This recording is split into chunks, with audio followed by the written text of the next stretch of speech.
Hello YouTubers, this is Aaron Burner here, and I have here an MP Shield 40. It's empty, of course.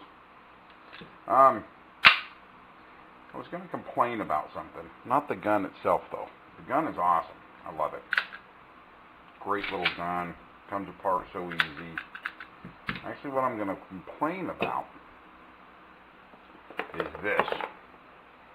The Crimson Trace laser. Okay, I ordered this. I've had the gun for like 3 years. Hopefully you guys can see this.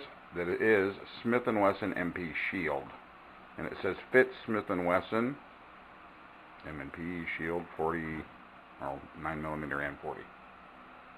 Well, I don't think so. So I bought this almost 4 years ago. And I've had this little guy for four and a half years. I've only shot it a couple of times.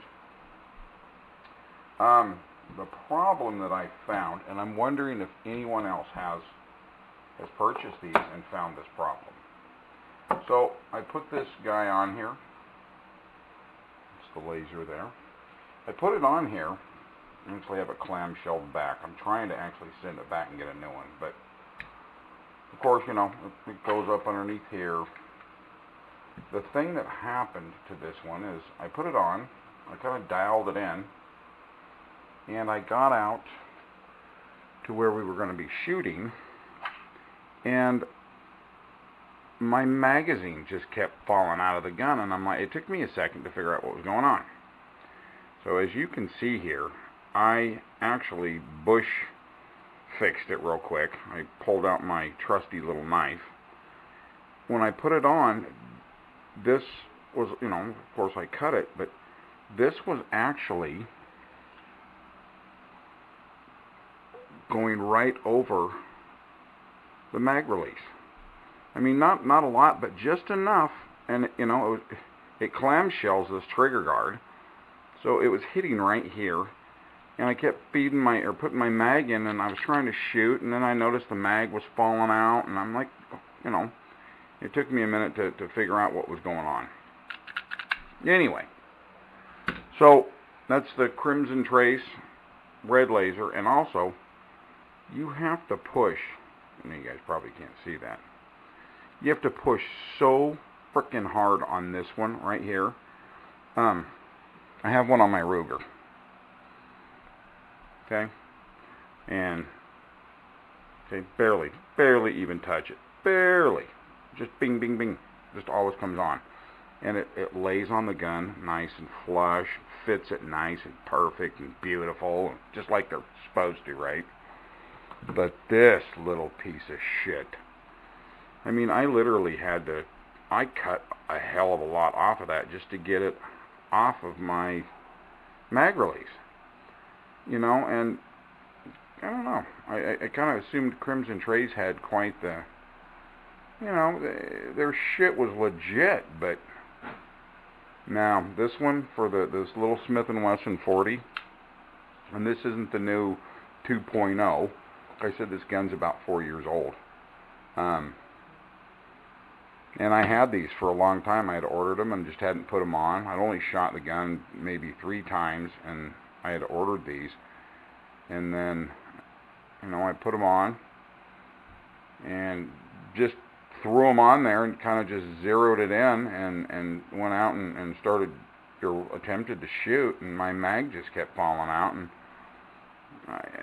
I don't even know, you know, I'm a machinist too. I can't even tell you how much I took off of this thing, but I see now when I go on their website, I look at the new ones they have for this gun, and they definitely look different back here.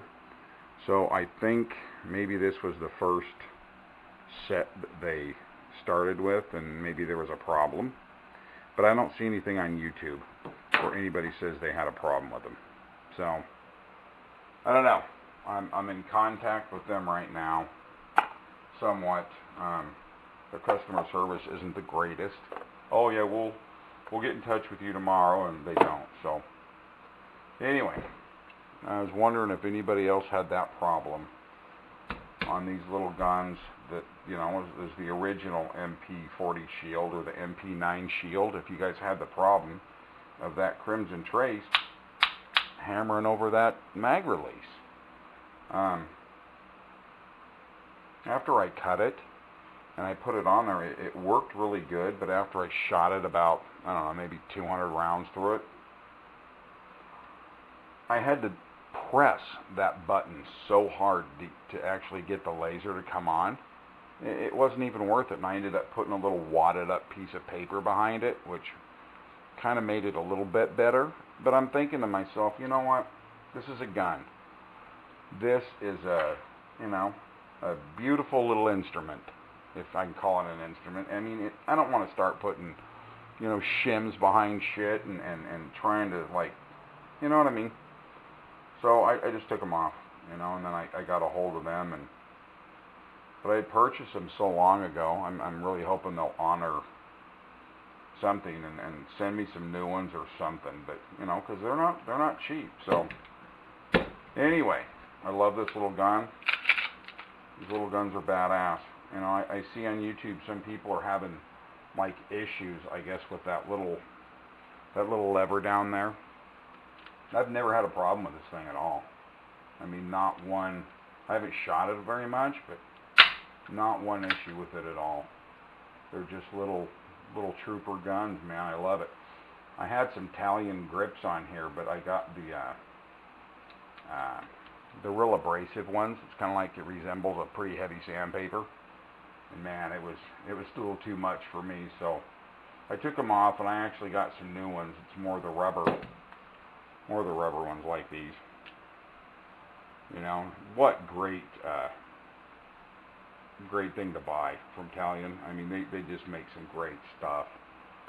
But anyway, if anybody else has had any issues with putting a laser, which I shouldn't even have a laser on them at all anyway, but I was trying to, like, I don't know, think it would be cool, and I actually like the gun actually more without it, but those lasers are expensive. So I'm going to find out if these assholes will actually honor or be honorable and actually send me one that actually fits my gun. So anyway, that's about it. Thanks for watching. Give me a thumbs up or something, and y'all have a good day, man. Bye.